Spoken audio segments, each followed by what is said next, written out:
Stop Having Kids Instagram account was just suspended, and they've got 30 days to appeal that, or their account's going to be permanently deleted and everything lost. As far as I know, they haven't been given a reason, so I don't know what they're going to say in the appeal if they don't know what they're appealing against, but I hope they get their account back. I wanted to use this as an opportunity to talk about censorship generally. Now, before we get into it, obviously we don't know why Stop Having Kids account has been suspended because Instagram haven't given a reason. So maybe it could just be some stray comment that isn't related to antinatalism or something like that. I don't know. Just the fact that an antinatalist account has been suspended and a reason hasn't been given, I want to use that as an opportunity to talk about censorship generally. So some people support censorship when it's of people that they don't like or they don't like what they're saying. And honestly, I don't even understand that instinct. I think I'm just like a very curious person. If there's someone saying something I disagree with or I don't like, I'm usually interested to hear like, why are they saying that? Like, what are the foundations of that? And can we find any common ground? And can I try and convince you out of that? Which obviously you need free speech and no censorship to be able to do. If something's censored, how am I supposed to find it and go and change the mind of the person? Anyway,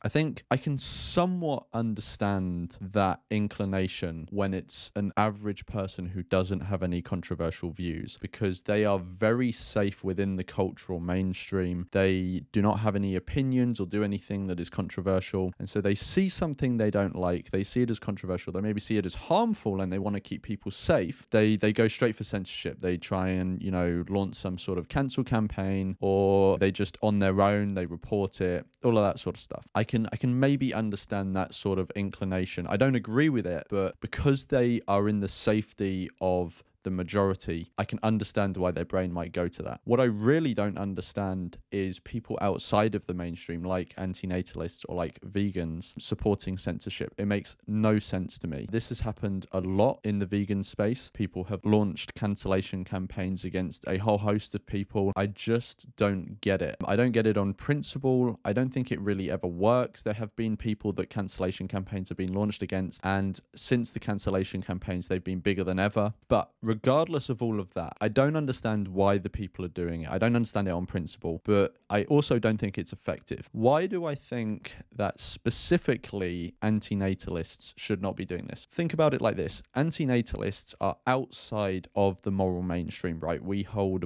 an opinion that is very controversial. What are you doing when you ask someone with authority to censor someone you don't like? Essentially, you're asking them, well, first of all, if they don't have it already, you're giving them power, and then you're asking them, censor this opinion because I don't like it. That's essentially what you're saying. Or I think it's harmful. If someone's an antinatalist and they can't see how that can backfire, that amazes me. I don't think they put any meaningful thought into this subject. An antinatalist who supports censorship is threading the rope that they will eventually get hung by. If you give power to someone and they censor someone with that power off the back of someone else saying it's harmful, they don't like it, what do you think is going to happen to you? Clearly, antinatalism is an idea that someone else is going to think is harmful or they're not going to like. Like, we know that. That's a fact. One day, someone is going to say that about you for spreading your antinatalist views. And if we've already given the power of censorship to an authority, well, they're just going to beat you over the head with it. So I think antinatalists should be advocates for free speech in its highest form and opposed to censorship. Antinatalism is growing, thankfully. And given it's growing, it means we're going to come across more friction with other people. And so that means that the risk of censorship is only going to increase with antinatalists. And so we don't want to encourage this culture of cancelling or censoring people and views that we don't like,